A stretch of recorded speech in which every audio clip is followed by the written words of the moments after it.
بسم اللہ الرحمن الرحیم۔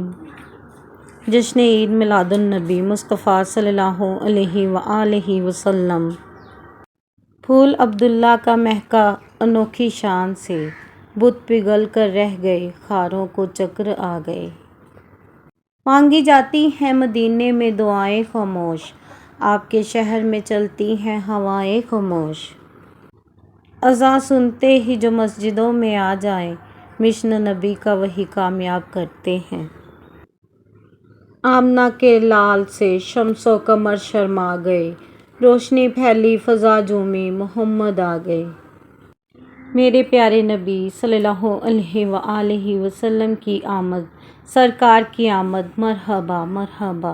جشن عید میلاد النبی صلی اللہ علیہ وآلہ وسلم کے نمایاں پہلوؤں پر جمالی نظر اللہ تعالیٰ نے انسان کی جسمانی اور روحانی ضروریات کے مطابق جہاں ایک طرف اس کے ماوی اور جسمانی حوائج کی تکمیل کا اہتمام کیا، وہیں بقائے حیات کی خاطر اسے ایسی ہدایت اور رہنمائی سے بہروور فرمایا جس سے وہ اپنی اخلاقی روحانی زندگی کے تقاضوں سے کما حقہ عہدہ برآں ہو سکے۔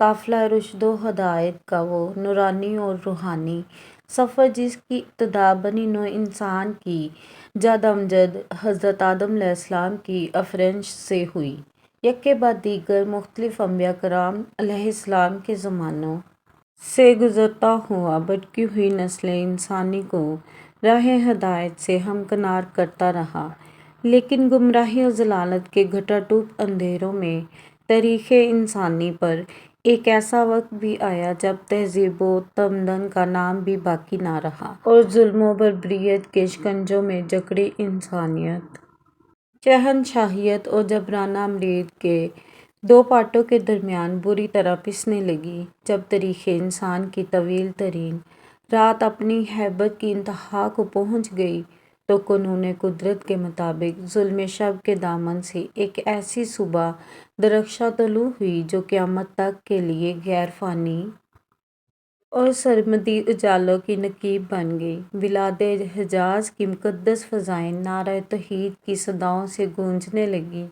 وادی مکہ میں اس نادر روزگار ہستی کا ظہور ہوا جس کے لیے چشم فلک ابتدائے افرینش سے منتظر تھی اور روح اثر جس کے نظارے کے لیے بے قرار تھی۔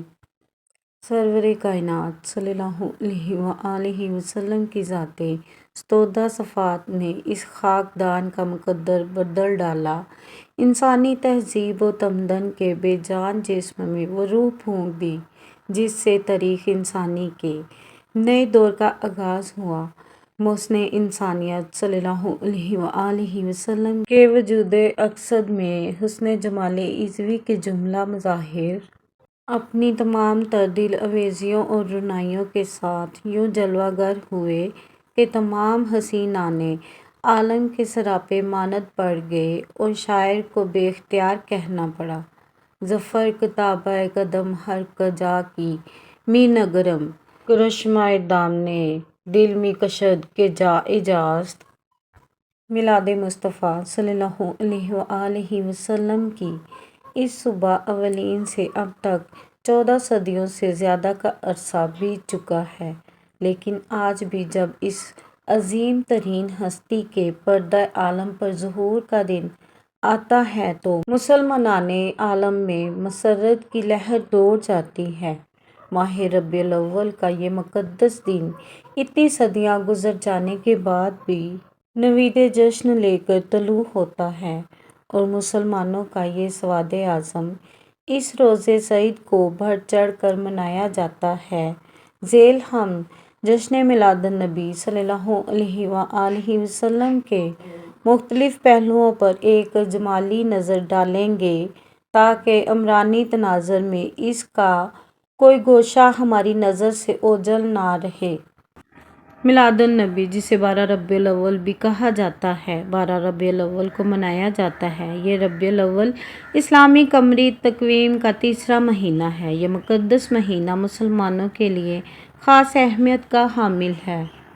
کیونکہ اس دن ہمارے پیارے نبی حضرت محمد مصطفیٰ صلی اللہ علیہ وآلہ وسلم کی ولادت باسعادت ہوئی۔ امت مسلمہ دنیا بھر میں اس عظیم دن کو اپنے نبی صلی اللہ علیہ وآلہ وسلم کے ساتھ زبردست عقیدت اور اتحاد کا مظاہرہ کرنے کے لیے تہہ دل سے مناتے ہیں۔ اس مبارک دن پر مساجد، گھر، دیگر تجارتی عمارتیں سرسبز روشنیوں اور سرسبز جھنڈیوں سے جگمگا رہی ہوتی ہیں۔ لوگ اس دن پر خوشی کا اظہار کرنے کے لیے اپنے گھروں اور یہاں تک کہ گلیوں اور سڑکوں کو پورے جوش و خروش سے سجاتے ہیں۔ سب مسلمان تہہ دل سے میلاد مصطفیٰ صلی اللہ علیہ وآلہ وسلم کا میلاد مناتے ہیں۔ گھروں اور مسجدوں میں جوش و خروش سے ہمارے پیارے نبی میٹھے آقا کی محفلیں کرائی جاتی ہیں اور گھروں میں پیارے اور میٹھے آقا علیہ الصلوۃ والسلام کی طرح میٹھے میٹھے پکوان بھی پکائے جاتے ہیں۔ اللہم صلی علی محمد وعلی آل محمد کما صلیت علی ابراہیم وعلی آل ابراہیم انک حمید مجید۔ اللہم بارک علی محمد وعلی آل محمد کما بارکت علی ابراہیم وعلی آل ابراہیم انک حمید مجید۔ جزاک اللہ خیر۔ الصلاۃ والسلام خاتم النبیین یا ارحم الراحمین، آمین یا رب العالمین۔